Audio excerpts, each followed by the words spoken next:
성경 말씀 사도행전 2장을 보겠습니다. 사도행전 2장 1절에서 11절 말씀을 보겠습니다. 죄송합니다. 로마서입니다. 로마서 2장 1절에서 11절 말씀입니다. 로마서 2장 1절에서 11절 말씀 제가 읽겠습니다. 1절 그러므로 남을 판단하는 사람아 물론 누구든지 내가 핑계치 못할 것은 남을 판단하는 것으로 내가 너를 정죄함이니 판단하는 내가 같은 일을 행함이니라. 이런 일을 행하는 자에게 하나님의 판단이 진리대로 되는 줄 우리가 아노라.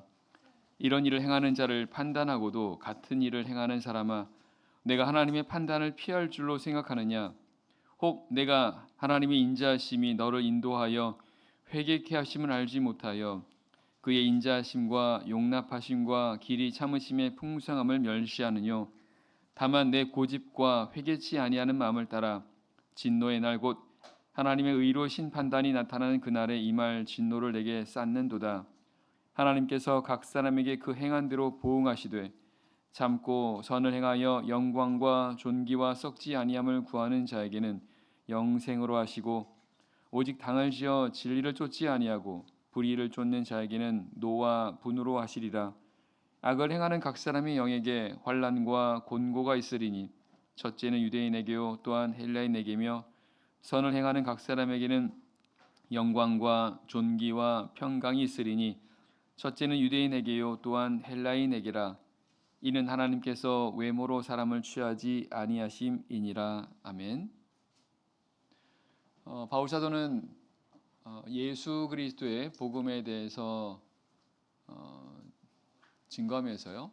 이 복음이라고 하는 것은 의롭게 되는 것이라고 이렇게 설명하고 있습니다. 믿음으로 의롭게 된다 이런 말씀을 앞에서 이미 1장에서 살펴보았죠. 그래서 이 복음을 통해서 의롭게 되는 것 이것을 증거하고 있는데 의롭게 되기 전에 모든 사람이 이런 의롭지 못한 상태에 있다라는 것을 증거하고 있습니다. 그래서 먼저는 이방인들이죠. 하나님을 알지 못하는 그 사람들이 모두 다 죄 가운데 있다라고 하는 그런 부분을 1장 후반부 즉 지난 시간에 우리가 보았던 부분입니다. 오늘 본문은 유대인들의 죄에 대해서 말씀하고 있습니다. 하나님을 알고 믿고 있었던 이 유대인들의 죄에 대해서도 이렇게 증거하고 있습니다.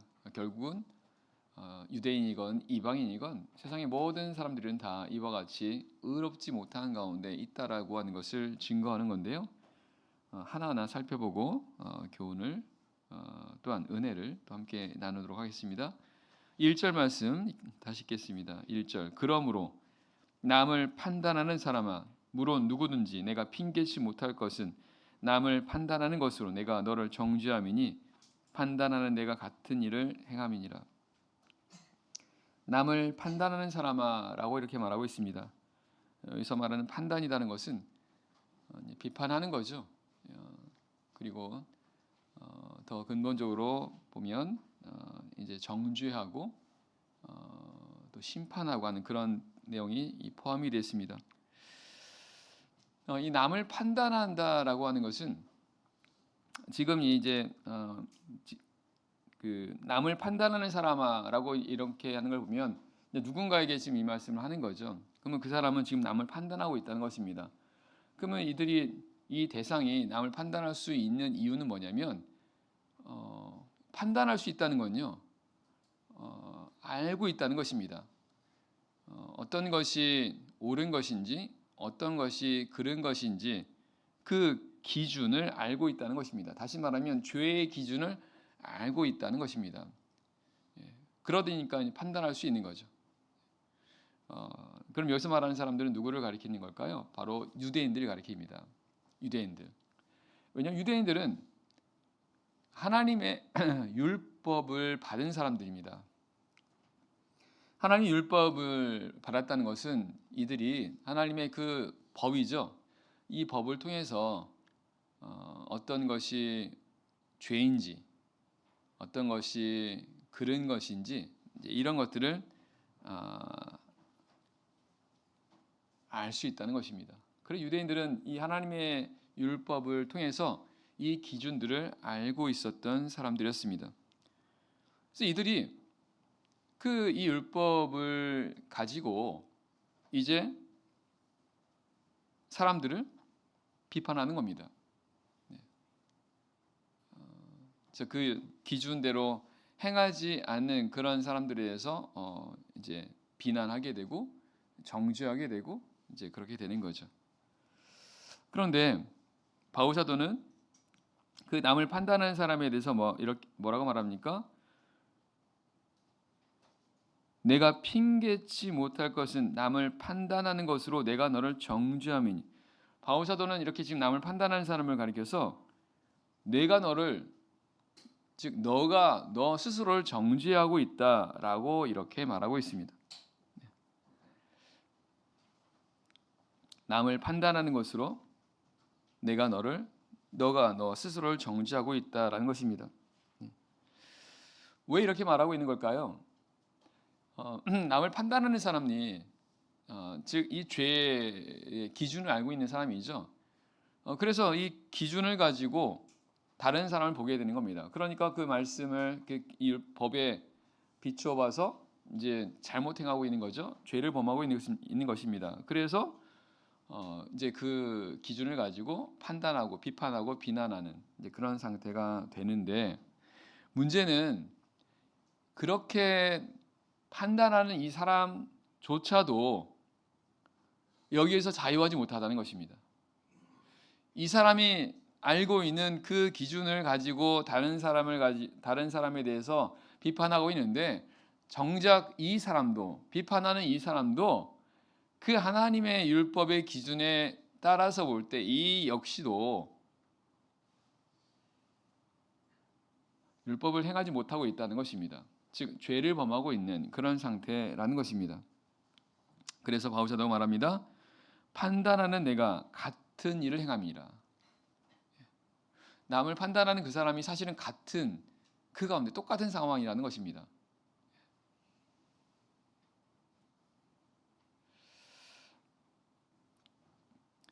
2장 1절은 그러므로 남을 판단하는 사람아 라고 됐습니다. 그러므로라는 것은 앞에 있는 내용과 연결되는 거죠. 앞에 나와 있는 내용이 뭐예요?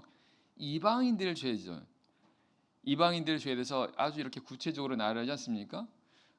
그리고 나서 그러므로라고 하는 것은 바로 이제 그 내용과 연결해서 그러므로 남을 판단하는 사람아라고 하는 것은 이 이방인들이 이런 어떤 이 죄를 범하는 그런 부분에 대해서 이걸 비판하고 있다는 것입니다. 물론 유대인들이 가리키는 거죠. 유대인들이 하나님 율법을 갖고 있으니까 그 이방인들이 하나님의 율법에 따라서 죄를 범하고 있다라고 하는 그런 부분들을 지금 비판하고 있다는 것입니다. 문제는 아까 말씀드린 것처럼 이 유대인들도 사실은 똑같은 그런 죄를 범하고 있다라는 것입니다. 그러면서 바울 사도가 말합니다. 내가 핑계치 못할 것은 이라고 말합니다. 내가 핑계치 못한다라고 하는 것은 이게 너무 분명하다는 것입니다.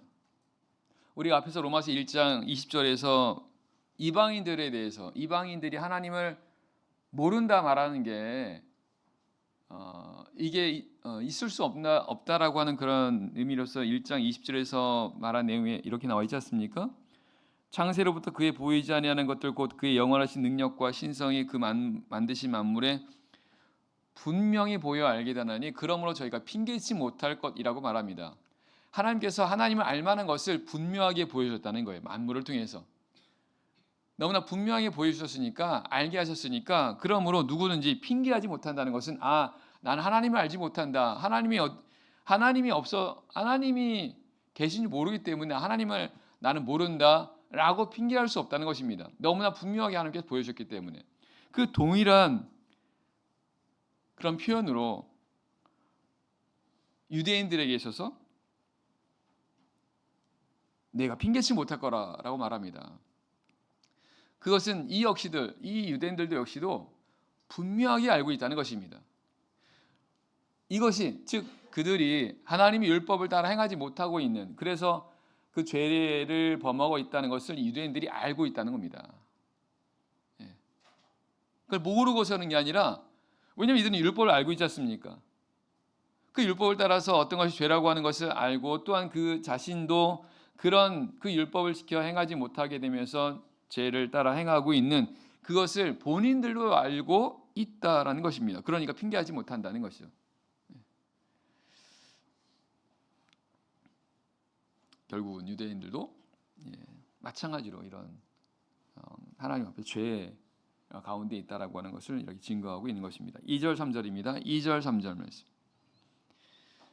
이런 일을 행하는 자에게 하나님의 판단이 진리대로 되는 줄 우리가 아노라. 이런 일을 행하는 자를 판단하고도 같은 일을 행하는 사람아, 내가 하나님의 판단을 피할 줄로 생각하느냐? 이런 일을 행하는 자에게 하나님의 판단이 있다라고 말씀하세요. 1절에서 누구든지 비판하는 사람아 이렇게 말하고 있지 않습니까? 그 비판하는 사람에게 있어서 이런 일을 행하는 자에게 하나님의 판단이 있다는 것입니다. 그래서 어떤 사람 유대인이 그런 율법을 가지고, 율법의 기준을 가지고 어떤 사람을 이렇게 비판한다는 것, 판단한다는 것, 그리고 정죄한다는 것, 그렇게 행했을 때 하나님은 그런 일을 행하는 자에게 또한 하나님께서 판단하신다 이렇게 말씀하십니다. 그래서 마태복음 7장 1절과 2절에서 예수님이 하신 말씀을 보면 비판을 받지 아니하려거든 비판하지 말라라고 말씀하십니다. 너희의 비판하는 그 비판으로 너희가 비판을 받을 것이라고 말씀하십니다. 물론 여기서 말하는 비판을 받는다는 것은 하나님께로부터 비판을 받는 것을 가리킵니다. 그래서 어떤 사람을 판단한다, 즉 정죄하고 비난하고 이렇게 한다면 하나님께서 또한 그 사람을 그렇게 하실 것이라고 말씀하고 있습니다. 하나님의 판단이 있다라는 것입니다.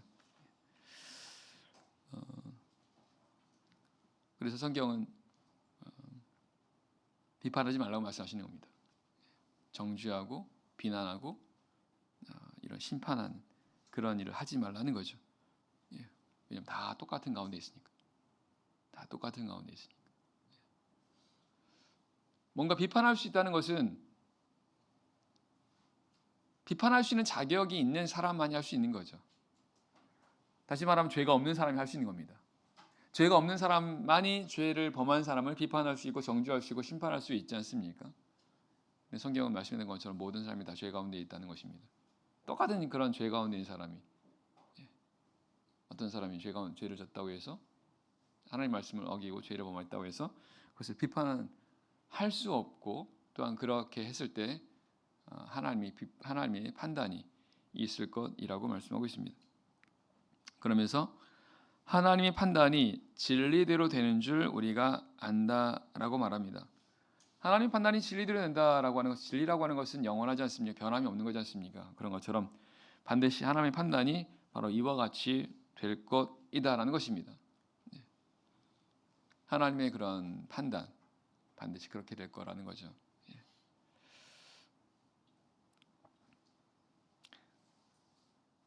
성경은 하나님을 가리켜 공의의 하나님이라고 말씀하십니다. 공의의 하나님. 공의라고 하는 것은 법대로 행하는 걸 공의라고 하지 않습니까? 하나님은 완전한 공의로우신 하나님이십니다. 따라서 하나님께서 공의를 행하신다는 것은 철저하게 법대로 행하신다라는 뜻입니다. 그래서 하나님께서는 반드시 바로 이와 같은 그런 법에 따라서 철저하게 판단을 하시는 그런 하나님이라고 말씀하고 있습니다. 따라서 성경은 3절에서 이런 일을 행하는 자를 판단하고도 같은 일을 행하는 사람아, 내가 하나님의 판단을 피할 줄을 생각하느냐? 피할 수 없다는 것입니다. 세상에서 사람들은 어떤 법을 요리조리 피하는 그런 경우도 있습니다. 어떤 법의 어떤 뭐랄까요? 좀 사각지대가 있지 않습니까? 그런 것을 이제 교묘하게 이용해서 교묘하게 피해가는 그런 경우도 있습니다만, 하나님의 법은 완전하고 또 하나님은 완전하신 하나님이기 때문에 결코 피할 수 없다는 것입니다.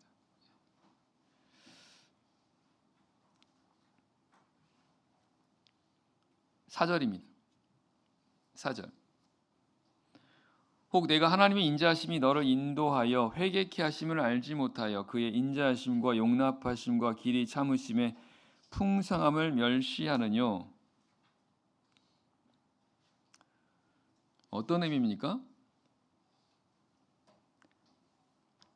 하나님께서 너를 인도해서 회개케 하시는 것을 알지 못해서 하나님의 인자하심과 길이 참으심을 멸시하고 있는 것이냐, 이제 이런 말이거든요. 그럼 왜 이런 말을 하는 걸까요? 왜 하나님의 인자하심을 왜 멸시하느냐라고 이렇게 말하는 걸까요? 바로 앞에 있는 그런 경우를 이제 말씀하시는 건데, 이 3절에 보게 되면요, 이런 일을 행하는 자를 판단하고도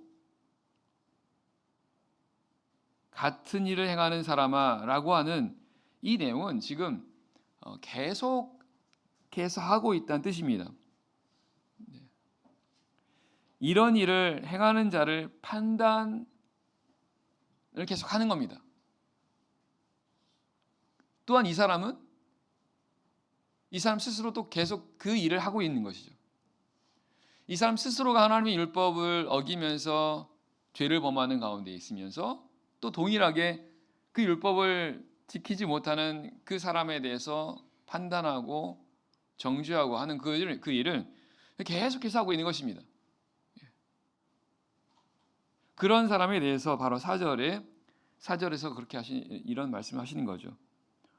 왜 하나님을 멸시하느냐라는 것입니다. 하나님의 인자하심이 너를 인도해서 회개케 하시는 것을 알지 못하느냐. 다시 말씀드리면 하나님은 인자하셔서 사람들로 하여금 회개케 하신다는 것입니다. 그래서 어떤 사람이 잘못을 행하게 되면, 죄를 범하게 되면 그로 하여금 회개케 하신다는 거예요. 근데 왜 그걸 알지 못하면서 왜 그것을 알지 못하고 계속적으로 그렇게 하고 있느냐. 그리고 이것은 결국 하나님을 멸시하는 것밖에 안 된다라는 그런 의미가 되는 것입니다. 이 말씀을 통해서 본다고 한다면 하나님은 사람들에게 이런 회개의 기회를 주신다는 것을 알게 됩니다. 그런데 사람들은 그럼에도 불구하고 거기서 나올 생각을 하지 않는다는 것입니다. 하나님께서 회개의 기회를 주신다는 것은 그 죄를 범했을 때 바로 벌을 주시지 않으신다는 거예요. 이건 뭔가 이제 불쌍히 보시는 겁니다. 죄를 범할 때 하나님께서 바로 징벌하시고 하는 그런 것이 아니라 바로 그렇게 하지 않으시면서 그로 하여금 이제 돌이킬 수 있는 그런 기회를 주신다는 것입니다. 그런데 사람들은 그런 모습을 이런 상황일 때 그걸 돌이키려고 하는 게 아니라 오히려 계속해서 죄를 범한다는 것입니다. 전도서 8장 11절은 이렇게 말씀합니다. 악한 일의 징벌이 속히 실행되지 않으므로 인생들이 악을 행하기에 담대하도다. 악한 일의 징벌이 속히 실행되지 않는다는 것입니다. 왜? 하나님께서 바로 그걸 징벌하지 않으신다는 거죠. 회개의 기회를 주시기 때문에. 하나님께서 그런 목적으로 바로 징벌하지 않으시는데, 근데 사람들은 그런 가운데 있을 때 계속해서 악을 행한다는 것입니다. 그리고 그러므로 마음이 담대해진다는 것이죠. 성경은 이런 자를 가리켜서, 이런 상황을 가리켜서 하나님을 멸시하는 것이라고 말씀하십니다. 하나님을 무시하는 거라는 겁니다. 사실 하나님께서는 모든 걸 다 보고 계시는데, 다 알고 계시는데, 그럼에도 불구하고 거기서 뭔가 돌이키지 않으려고 하는 그런 가운데 있을 때는 하나님 무시하는 것으로 하나님께서 보신다는 것입니다. 오늘 우리도 마찬가지입니다.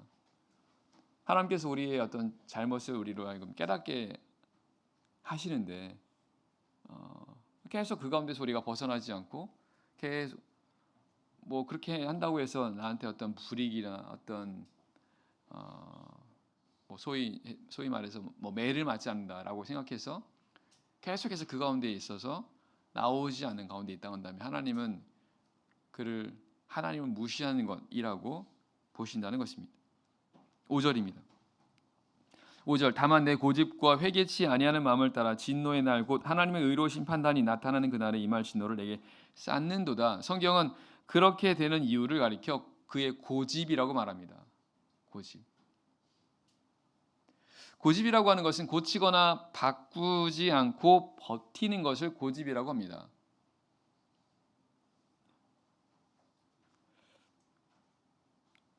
그러니까 회개하지 않는 것을 가리킨다는 것입니다. 그래서 성경은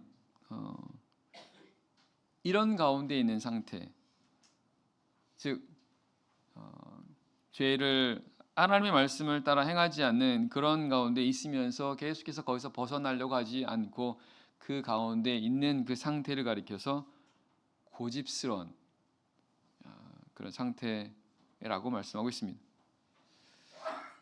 성경에 보게 되면 목을 곧게 하지 말라라는 그런 표현이 많이 나오는 것을 보게 됩니다. 목을 곧게 한다는 것입니다. 이거는 완강히 버티는 거죠. 마치 소가 주인이 소를 끌어 이제 어느 쪽으로 가려고 하는데 소가 완강히 버틸 때 목이 힘을 주거든요. 이제 그런 상태가 목을 곧게 하는 거고 하나님 앞에 이렇게 목을 곧게 하는 바로 그 상태가 회개치 않는 상태라고 하나님은 보신다라는 것입니다. 그걸 또한 성경은 고집이라고 말하고 있습니다.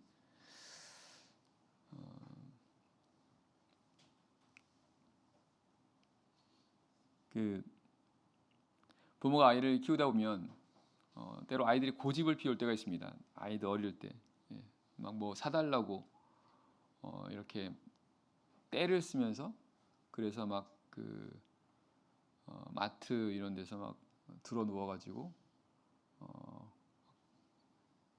사달라고 고집 피우는 그런 일들이 종종 있지 않습니까? 아이들이 고집을 피울 때가 있습니다. 근데 성경은 이러한 부분을 이렇게 말씀하십니다.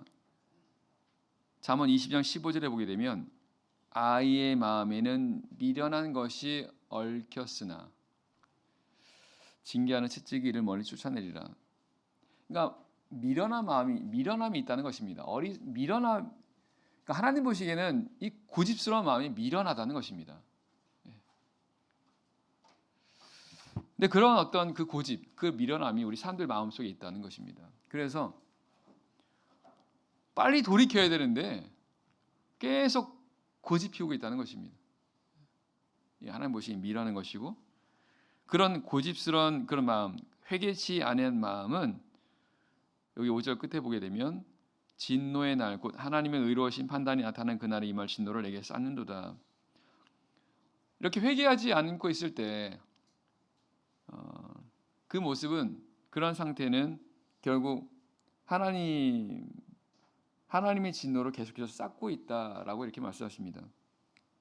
자, 그런 가운데 있을 때 하나님께서 당장에 어떤 징벌을 하시지 않으신다 하더라도 그게 하나님께서 그냥 넘어가시는 게 아니라는 겁니다. 하나님은 만홀히 여김을 받지 않으신다고 말씀하십니다. 그 말은 하나님은요 철저하신 하나님이라는 겁니다. 철저하다라는 것입니다. 그냥 대충 넘어가는 게 아니라 하나님은 철저하시다는 겁니다. 그래서 사람 회개하지 않지 않습니까? 당장에 어떤 것이 없다 하더라도 그게 넘어가는 게 아니라 하나님께서 진노를 쌓고 계시다는 거예요.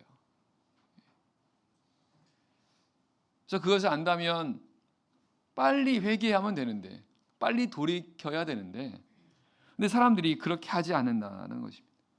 결국은 계속해서 쌓고 있다는 것입니다.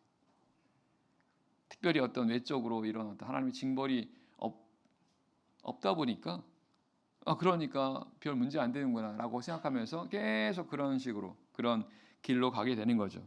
그럼 결국은 여기 말씀처럼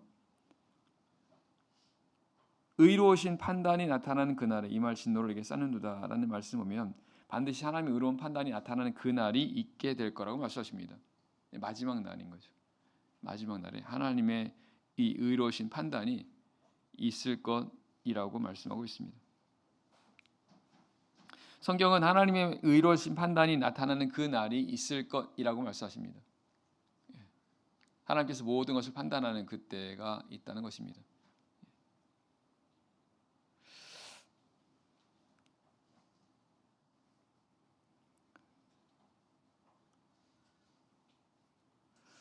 우리 사람들은 참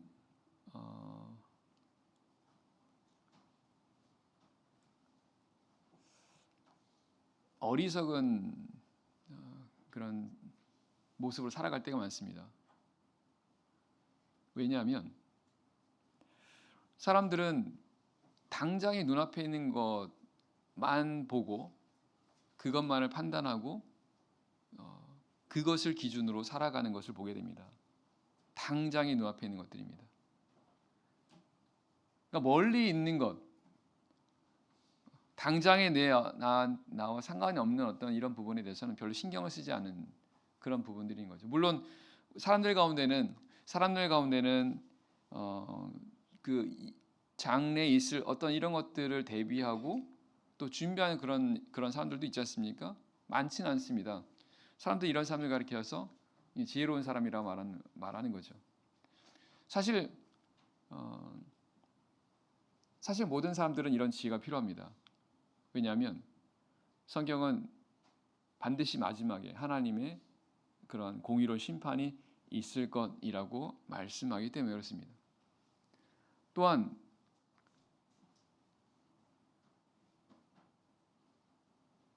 우리가 기억해야 될 것은 그 하나님의 이런 공의로운 심판이라고 하는 것이 그냥 막연하게 먼 장래의 일이 아니라는 것입니다. 그것이 당장 내일이 될 수도 있다는 사실입니다. 성경은 너희는 내일을 알지 못하는 안개라고 말씀하십니다. 내일 우리에게 어떤 일이 있을지 우리는 아무도 알지 못하는 사람들이라는 것입니다. 만약에 우리가 이 하나님의 심판이라고 하는 것이 그냥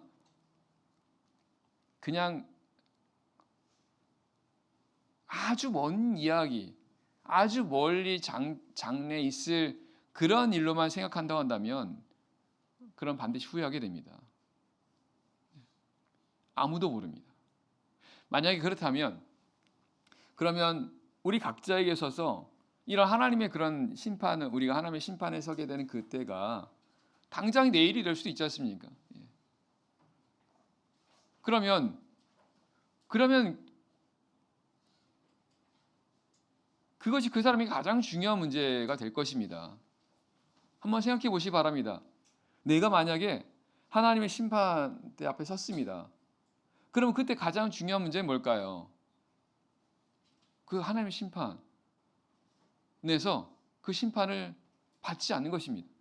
이게 가장 중요한 문제지 않습니까? 그러나 이런 일이 그냥 사람들 생각에는 막연하게 한참 이후에 아주 먼 미래에 있을 것이다라고 하는 그런 생각을 하다 보니까 이걸 별로 중요하게 생각을 하지 않고 그 하나님의 심판을 준비하는 그 일에 대해서 별로 생각하지 않고 소홀하게 여기면서 당장의 눈앞에 있는 그 현실적인 그런 부분에 얽매여서 살아가는 그런 모습으로 살아가기가 쉽다라는 것입니다. 그러나 말씀드렸던 것처럼 당장 내일이 될 수 있습니다. 물론 내일이 안 될 수도 있는 거죠. 어쩌면 그런 가능성은 더 많다고 봐야죠. 하지만 모르는 일이라는 겁니다. 사람의 마지막이라는 것은 아무도 모른다는 것입니다. 하지만 분명한 것은 반드시 온다는 거예요. 반드시. 그렇다면 반드시 온다고 한다면 그리고 그때가 언제인지 정확히 알지 못한다고 한다면 그리고 내일이 될 수 있다고 한다면 당장 내 앞에 일어나는 그런 상황이 될 수 있다고 한다면 준비해야죠. 하나님의 심판을 받을 수 있는 그런 준비를 해야 한다는 것입니다. 그러면 만약에 내가 만약 당장에 하나님 심판을 내가 받는다고 생각하면 어떻게 될까요? 빨리 회개해야 됩니다. 빨리. 내가 뭔가 하나님께 순종하지 못하고 있는 부분이 있다고 한다면 빨리 회개해야 한다는 것입니다. 이거 계속해서 가지고 가시면 안 된다는 거예요. 그러면서 우리가 하루하루 살아간다고 한다면 그럼 정말 그 사람은 후회 없는 그런 삶을 살게 될 것이라는 것입니다. 내가 하루하루가 나의 마지막이라고 생각하는 것, 그렇게 생각하며 살아간다고 한다면 정말 그의 삶은 후회하지 않는 그런 삶이 될 거라는 것입니다. 우리 하나님 백성들에게서 특히 6절입니다. 6절 말씀. 6절.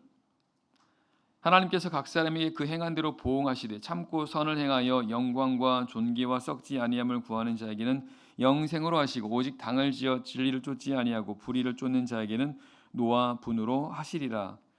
6절에 하나님께서는 각 사람의 행한 대로 보응하신다고 말씀하십니다. 이게 바로 공이라는 것입니다. 행한 대로 갚아주신다는 것입니다. 행한 대로입니다. 하나님께서 의를 행한 사람은 그 의에 따라서 상을 주시고 악을 행한 사람들에서는 그 악에 대해서 벌을 주신다는 것입니다. 성경은 의인에 대해서는 영생을 주시고 악인에 대해서는 영벌에 들어가도록 하신다라고 말씀하십니다. 하나님께서 반드시 이 공의에 따라서 보응하신다는 겁니다. 그래서 우리 성도들은 의로운 의인의 삶을 살도록 해야 되며 악인의 삶을 살아가지 않도록 해야 되는 거죠.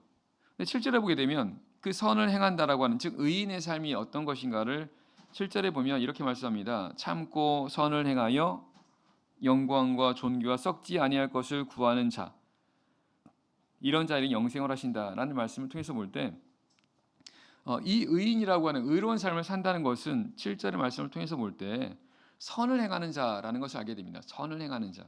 근데 그 선을 행하는 자에 대해서 참고 선을 행하여라고 하는 말씀을 보게 되면 이 선을 행하는 데 있어서는 참는 것이 필요하다는 것을 알게 됩니다. 선을 행하는 것, 의를 행하는 것, 이거는 참는 게 필요하다라는 것입니다. 선을 행하기 위해서는 참는 것이 필요하다라는 말씀이죠. 갈라디 6장 9절입니다. 우리가 선을 행하되 낙심하지 말지니 피곤하지 아니하면 때가 이름에 거두리라. 선을 행하다 낙심하지 말라고 말씀하시는 이유는 뭘까요? 우리가 선을 행하면 하나님은 반드시 은혜와 복을 주신다고 약속하십니다. 그런데 그 은혜와 복을 주시는 게 당장에 이루어지지 않을 수도 있다는 거예요. 그래서 선을 행하다 낙심하지 말라는 것은 분명히 내가 선을 행하고 있는데 의를 행하고 있는데 하나님 말씀을 따라 행하고 있는데 그런데 그거에 대한 결과가 없는 겁니다. 그런데 낙심하지 말라는 것입니다.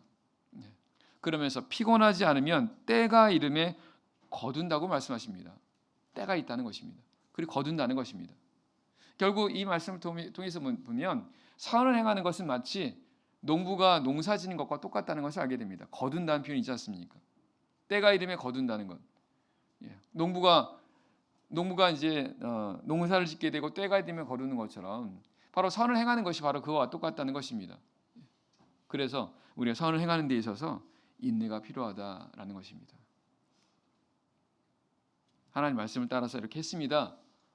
하나님 약속을 내가 믿고 그 하나님 말씀대로 행했습니다. 근데 당장에 뭔가 가시적인 어떤 그런 은혜나 복이나 기도 응답이 없는 경우가 분명히 있지 않습니까? 그런 가운데 참으라는 것입니다. 참고 선을 행하다 보면 때가 이르면 거둔다라는 것입니다. 7절 참고 선을 행하여 영광과 존귀와 썩지 아니함을 구하는 자에게 이 선을 행한다는 것이 바로 영광과 존귀와 썩지 아니함을 구하는 것이라고 말씀하고 있습니다. 우리 전도하다 보면요. 하나님 안 믿는 사람들 가운데 하나님을 천국에 들어가야 된다는 걸 전하게 되면 자신은 천국에 들어갈 수 있다고 말하는 사람이 있습니다. 하나님 안 믿어도 왜? 자기는 선을 행하고 있다는 것입니다. 사람들은 선을 행하면 천국에 들어갈 수 있다라고 생각합니다. 사실 그거는 한편으로는 맞는 말이에요. 여기 말씀처럼 선을 행하는 자에게는 이런 영생으로 하신다는 말씀 보면 사람이 선을 행하게 되면 결국은 이런 영원한 생명을 얻는 건 맞습니다. 그런데 사람들이 잘못 생각하는 게 무엇입니까? 선을 행한다는 것은 여기 말씀 보면요, 영광과 존귀와 썩지 아니함을 구하는 것입니다. 이게 뭘까요? 영원한 것을 구하는 겁니다. 영광과 존귀와 썩지 아니함을 구하는 것, 영원한 것입니다. 이걸 구하는 게 선이라고 말합니다. 근데 사람들이 생각하는 선이 뭐예요? 당장에 이제 우리 현실 세계에서 우리가 하는 어떤 이런 소위 말하는 착한 일들, 선한 어떤 이런 모습들, 이런 것들을 선이라고 말합니다. 물론 그게 선이라고 말할 수 있으나 근본적인 선은 여기 말씀처럼 영원한 것을 구하는 겁니다. 바로 하나님과 하나님 나라를 구하는 것입니다. 하나님을 찾고 하나님 나라에 들어가기 위해서, 그래서 그것을 위해서 노력하는 것, 힘을 쓰는 것, 이게 바로 선을 행하는 것이라는 것입니다. 사람들이 많이 잘못 생각하고 착각하고 있는 그런 부분인 거죠. 다시 말하면 진정한 선을 행한다는 것은 바로 이와 같은 것을 행하는 과정에서 비로소 선을 이룰 수 있다는 것입니다. 그래서 우리가 돌아보는 것은 보이는 것이 아니라 보이지 않는 것이니 보이는 것은 잠깐이요 보이지 않는 것은 영원함이라라고 말하는 것입니다. 영원한 것을 구하는 것, 이것이 선을 행하는 것이고, 영원한 것을 우리가 구하는 그런 삶을 살 때 우리가 치우치지 않게 된다는 것을 알 수 있습니다. 다시 말하면 우리가 영원하지 않은 것을 구하게 되면 치우친다는 것입니다. 당장에 눈앞에 있는 것들을 바라보고 그것을 구하려고 그걸 추구하는 그런 삶을 살게 되면 치우칠 수밖에 없다는 것입니다. 결국은 죄를 범하게 된다는 거예요. 그래서 반드시 영원을 바라보면서 우리가 하는 모든 것들이 영원을 바라보는 그런 가운데서 이루어져야 그런 과정들이 우리로 하여금 선을 이루게끔 한다라는 것입니다. 8절입니다. 8절, 오직 당을 지어 진리를 쫓지 아니하고 불의를 쫓는 자에게는 노와 분으로 하시더라. 반대로 8절을 보게 되면 악을 행한다는 것이 이런 것이라는 것을 알게 됩니다. 8절에 보면 당을 지어 진리를 쫓지 아니하고 불의를 쫓는 자를 바로 악을 행하는 자라고 말씀하십니다. 보면 당을 지어라는 표현이 나옵니다. 당을 지는 게 악을 행한다라고 이렇게 말씀하신 걸 알게 되죠. 당을 지는다라는 것이 왜 악을 행하는 것이라고 말하는 걸까요? 당을 지는다는 건요, 이거는 한 사람을 말하는 게 아니겠죠. 이제 뭔가 모이는 겁니다. 모이는 거. 근데 모이는 게 왜 나쁜 겁니까? 이거는 분리해서 모이는 겁니다. 당을 지는다라고 하는 것은 한 무리가 있잖아요. 근데 그 무리 안에서 또 모임을 갖는 거예요. 분리가 되는 겁니다. 왜 분리가 되는 겁니까? 따라가지 않으려고 하는 겁니다. 자기 주장대로 하려고 하는 거죠. 자기 뜻대로. 이걸 성경은 당을 짓는 것이라고 말씀하고 있고, 이것이 악을 행하는 것이라고 말씀하십니다. 민수기 16장에 보면 고라 일당이 이렇게 당을 지어서 모세를 거스리게 되고 하나님 앞에 악을 행하면서 심판받는 내용이 나오지 않습니까? 거기에 보면 고라와 몇 사람들이 당을 짓고 유명한 족장 250인과 함께 일어나서 모세를 거스렸다, 이렇게 말씀하십니다. 당을 짓는다는 표현이 나옵니다. 성경은 갈라디아 5장에 보면 육체의 일은 현저한이라고 말하면서 육체의 일, 다시 말하면 그 악에 속한 부분들을 쭉 말하면서 당지는 것과 불리함과 이단이라고 하는 것들을 말씀하고 있습니다. 그래서 결국은 당을 지는다는 것은 자기 뜻대로 한다는 것입니다. 자기 뜻대로. 왜 자기 뜻대로 하는 것입니까? 진리 쫓지 않는 겁니다. 당을 지어 진리를 쫓지 아니하고. 결국은 하나님의 말씀을 거스리고 하나님을 대적하는 그런 상태. 이것이 바로 당을 지어 진리를 쫓지 아니하는 것이고, 그리고 불의를 쫓는 자라고 이렇게 말씀하고 있습니다. 9절입니다. 9절 11절. 9절 악을 행하는 각 사람의 영에게 환난과 곤고가 있으리니 첫째는 유대인에게요 또한 헬라인에게며 선을 행하는 각 사람에게는 영광과 존귀와 평강이 있으리니 첫째는 유대인에게요 또한 헬라인에게라. 이는 하나님께서 외모로 사람을 취하지 아니하심이니라. 악을 행하는 자, 선을 행하는 자, 이렇게 다시 한번 말씀하겠습니다. 악을 행하는 자에게 환난과 곤고가 있을 것이라고 말합니다. 당연하겠죠. 악을 행하는 자에게는 당연히 이런 환난과 곤고가 있다라는 것입니다. 시편 107편 10절 이렇게 말씀합니다. 사람이 흑암과 사망의 그늘에 앉으며 곤고와 쇠사슬에 매임은 하나님의 말씀을 거역하며 지존대의 뜻을 멸시함이라. 결국 하나님 악을 행한다는 것은 결국 하나님을 거스리는 거 아니겠습니까? 하나님 뜻대로 하지 않는 거잖아요. 하나님의 뜻을 거스리고 하나님의 뜻을 멸시하고 이제 이런 가운데 있을 때, 그럴 때 환난과 곤고가 있다는 것입니다.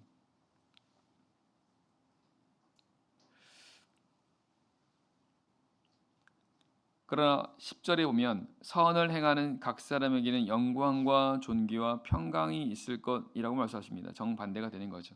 그래서 우리가 이 말씀을 통해서 볼 때 내가 선을 행하고 있을 때 혹은 악을 행하고 있을 때 내가 이 기준을 가지고 내 자신의 상태를 내가 판단할 수 있다라는 것을 알게 됩니다. 다시 말하면 내가 지금 하나님 앞에 선을 행하고 있는 그런 가운데 있을 때, 그럴 때 여기 말씀처럼 영광과 존귀와 평강이 있으라는 이 말씀을 통해서 내 안에 이와 같은 것들이 이루어지고 있고 내가 그것을 느끼고 있다고 한다면, 그러면 내가 선을 행하고 있는 그런 가운데 있다고 생각할 수 있지만, 하지만 내 삶 속에서 이런 환난과 곤고함이 계속해서 있는 그런 가운데 있다고 한다면, 다시 말하면 영광과 존귀와 평강의 그 반대가 되는 그런 모습들이 내 삶 가운데 있다고 한다면, 그건 내가 지금 하나님 앞에 선을 행하지 못하고 있는 그런 가운데, 즉 악을 행하고 있는 그런 상태라고 내가 생각하면서 나를 돌아봐야 됩니다. 반드시 나를 돌아봐야 됩니다. 내가 지금 하나님 앞에 악을 행하고 있는 것인가, 하나님의 말씀을 거역하고 하나님의 뜻을 멸시하고 있는 그런 가운데 있지 않은가를 반드시 돌아보아야 된다라는 것입니다. 성경은 육신의 생각은 사망이나 영의 생각은 생명과 평안이라라는 말씀을 하십니다. 우리가 하나님을 따라가게 되면 생명과 평강을 얻게 되지만, 하지만 그 반대가 되면 사망입니다. 하나님과 관계가 단절되는 거죠. 하나님께로 오는 은혜가 차단되는 겁니다. 그래서 내가 은혜 받지 못하는 것이죠. 내 마음 가운데 하나님 은혜를 받지 못해서 마음이 불안하고 두렵고, 그리고 여기 말씀처럼 그런 평강이 없는 이런 어떤 상태가 되는 것이죠. 그런 걸 통해서 내 자신의 상태를 알 수 있습니다.